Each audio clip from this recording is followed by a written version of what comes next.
Bismillahirrahmanirrahim. Assalamualaikum warahmatullahi wabarakatuh. Innal hamdalillah nahmaduhu wa nasta'inuhu wa nastaghfiruh wa na'udzu billahi min shururi anfusina wa min sayyiati a'malina may yahdihillahu fala mudhillalah wa may yudlilhu fala hadiyalah. Asyhadu an la ilaha illallah wa asyhadu anna Muhammadan abduhu wa rasuluh alladzi la nabiyya wa la rasula ba'dah.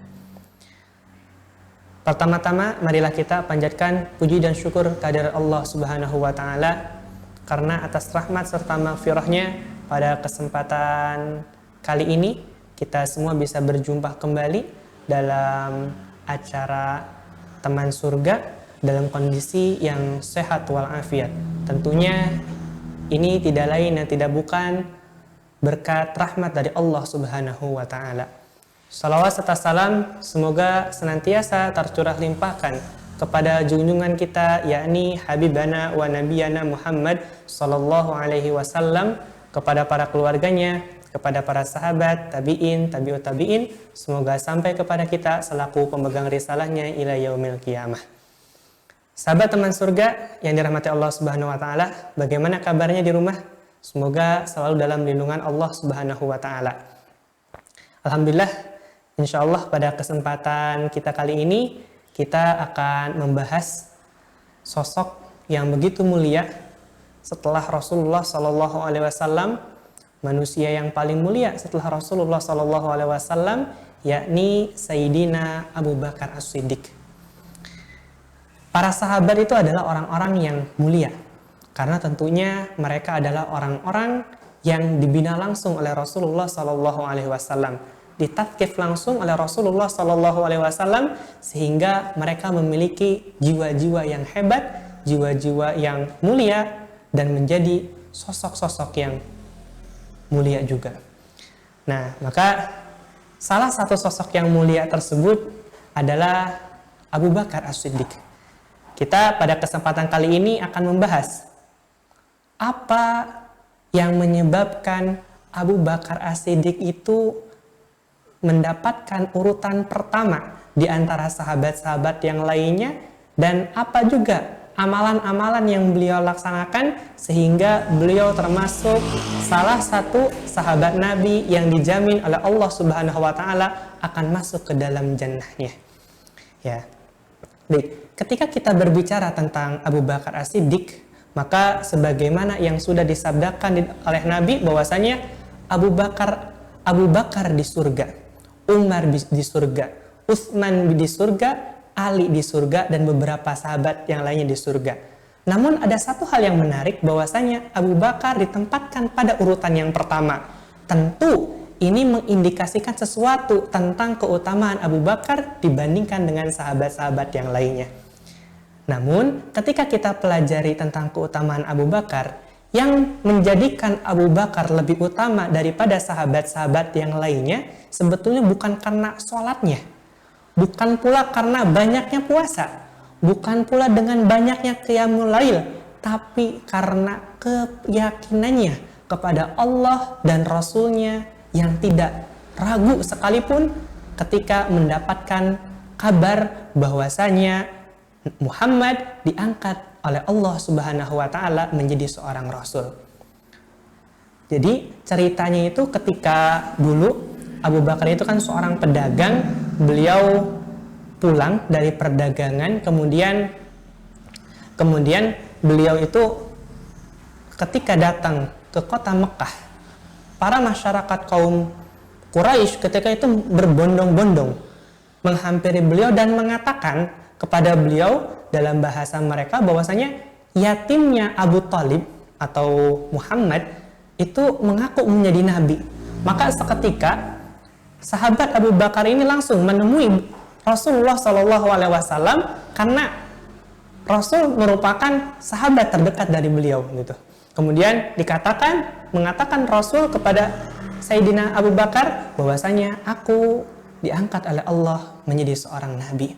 Maka tanpa keraguan sedikit pun, tanpa ragu, Abu Bakar langsung bersyahadat dan masuk Islam begitu. Nah, sahabat semua, ini yang menjadikan Abu Bakar ini utama dibandingkan sahabat-sahabat yang lainnya, bahkan sekalipun sahabat Umar sekalipun.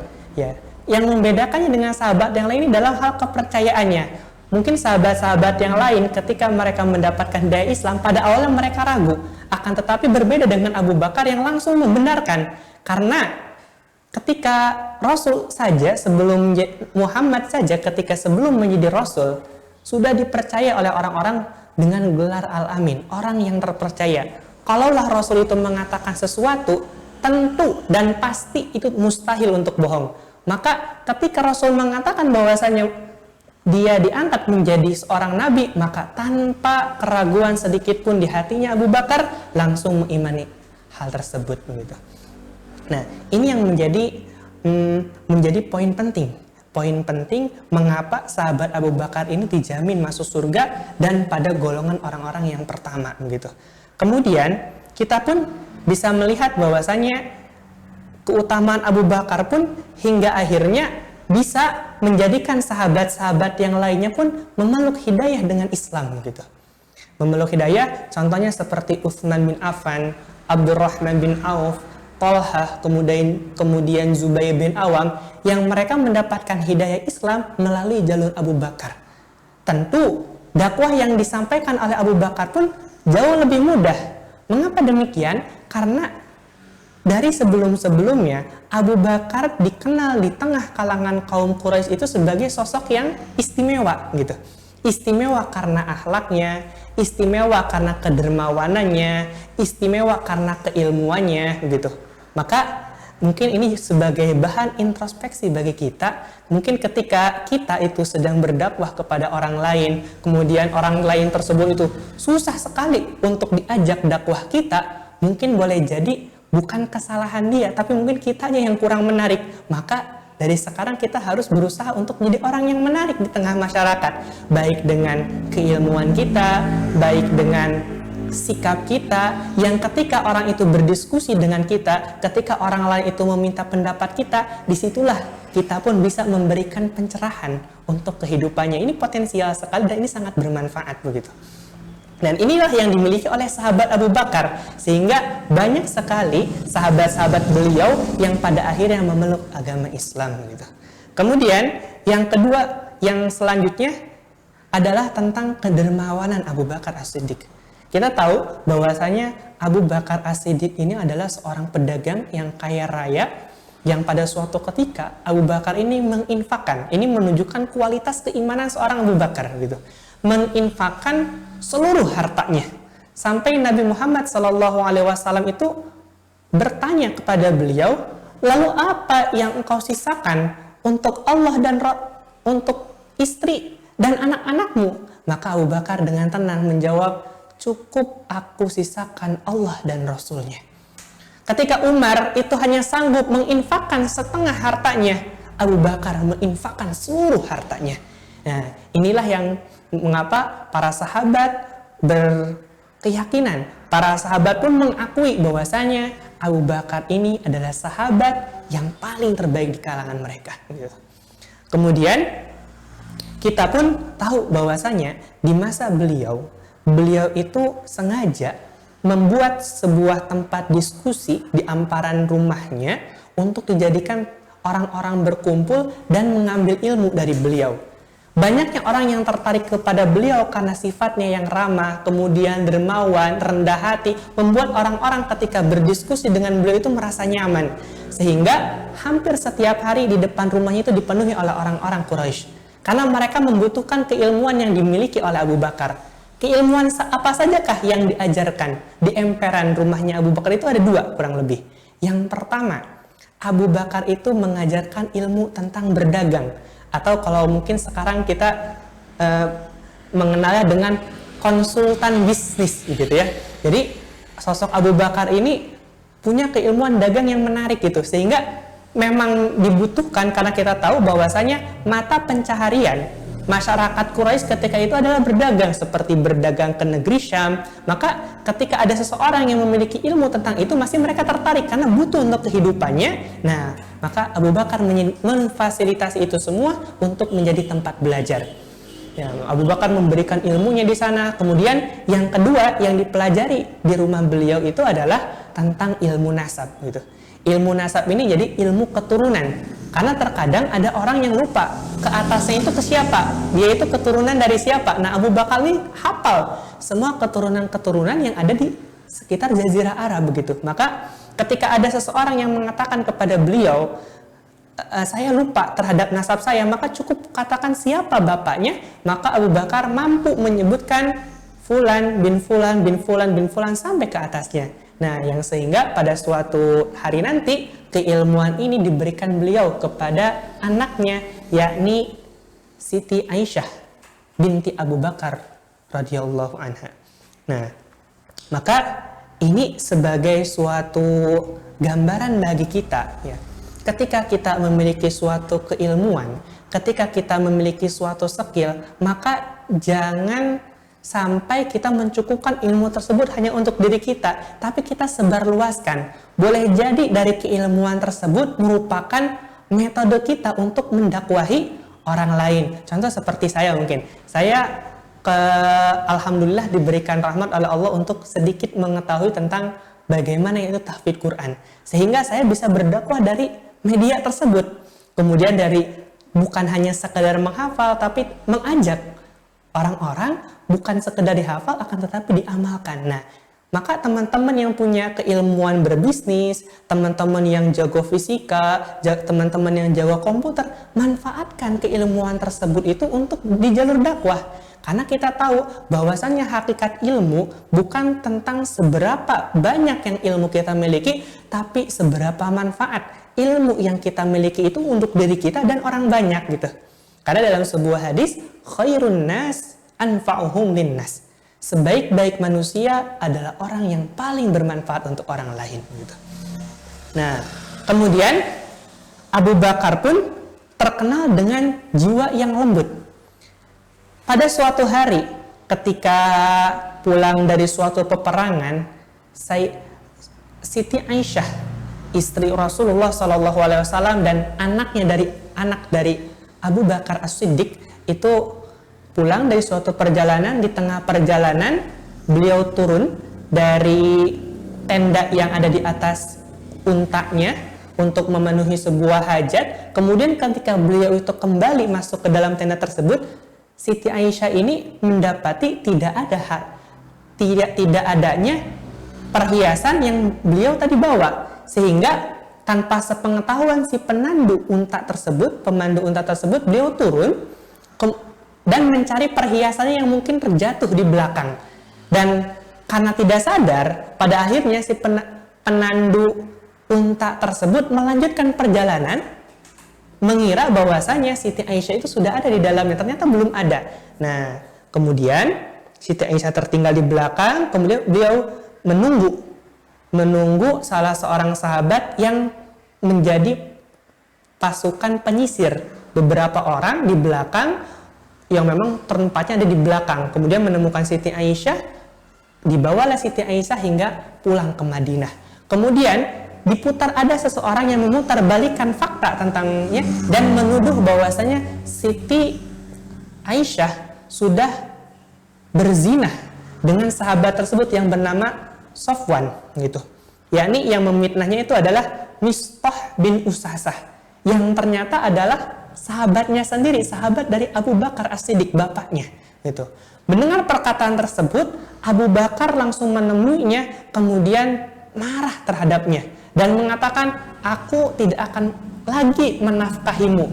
Maka ketika Abu Bakar As-Siddiq itu mengatakan hal tersebut, datanglah satu firman tawaran kepada Abu Bakar dari Allah Subhanahu wa taala di dalam Quran surah An-Nur ayat 22, yakni wal ya'fu wal yasfahu, saling memaafkanlah dan berlapang dada.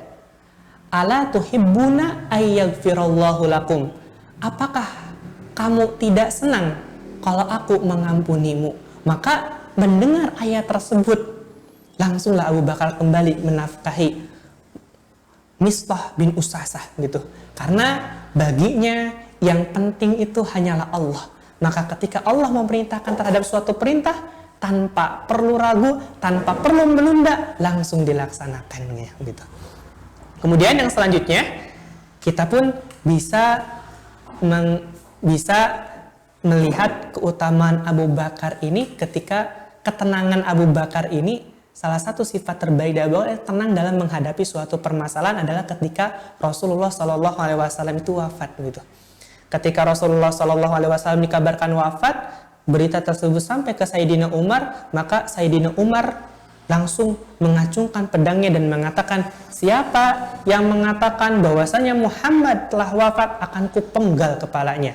Karena Muhammad itu sesungguhnya tidak wafat, akan tetapi dia sedang menghadap ke Tuhannya, sebagaimana dulu Musa pun menghadap kepada Tuhannya gitu. Kemudian kembali lagi kepada kaumnya. Abu Bakar tetap tenang mendengar kabar tersebut, walaupun beliau juga sangat berduka. Kenapa? Karena beliau kehilangan sosok seorang Rasul sekaligus sahabat terbaiknya. Namun dengan tenang Abu Bakar memasuki rumah Rasulullah, kemudian melihat kondisi Rasulullah dan memastikan bahwasanya memang Rasulullah itu telah wafat. Setelah mendoakan beliau, memeluk beliau, sahabat Abu Bakar kembali keluar dan menghadapi kaum muslimin yang ada di luar. Maka perkataan inilah yang pada akhirnya diabadikan di dalam sejarah. Ya, yakni kaum muslimin yang dirahmati Allah Subhanahu wa taala. Sungguh jika kalian menyembah Muhammad, maka ketahuilah bahwasanya Muhammad telah wafat. Namun jika kalian hanya menyembah Allah Subhanahu wa taala, maka ketahuilah bahwasanya Allah tidak akan pernah wafat dan Allah akan abadi selamanya. Kemudian ditutuplah perkataan beliau dengan sebuah ayat yang terdapat di dalam Quran surah Ali Imran, yakni wa ma Muhammadun illa rasul qad khalas min qablihi rusul, bahwasanya Muhammad itu hanyalah seorang rasul dan telah berlalu rasul-rasul sebelum beliau.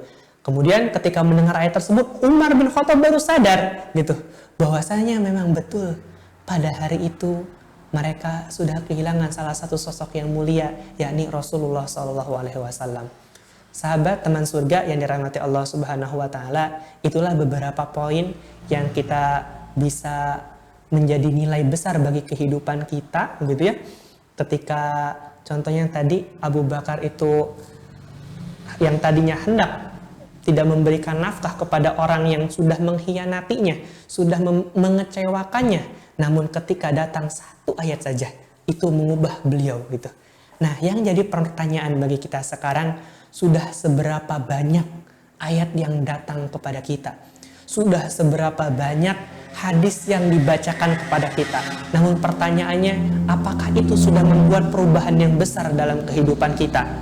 Nah, maka marilah kita bersama-sama bukan hanya sekedar mengetahui tentang sejarah tentang beliau, mengetahui tentang asal-usul kisah beliau, kisah Abu Bakar As-Siddiq, namun yang lebih penting adalah bagaimana kita meneladaninya, bagaimana kita menerapkannya, sifat-sifat yang mulia yang ada di diri Abu Bakar itu dalam kehidupan kita sehari-hari. Karena buktinya orang mencintai Allah, orang mencintai Rasul, orang mencintai para sahabat adalah dengan mengikuti apa yang sudah dicontohkan oleh mereka. Maka marilah kita bersama-sama bareng dalam ketaatan, kita bersama-sama belajar, kemudian kita bersama-sama menintrospeksi diri agar suatu saat nanti kita pun bersama-sama menuju surganya Allah Subhanahu wa taala.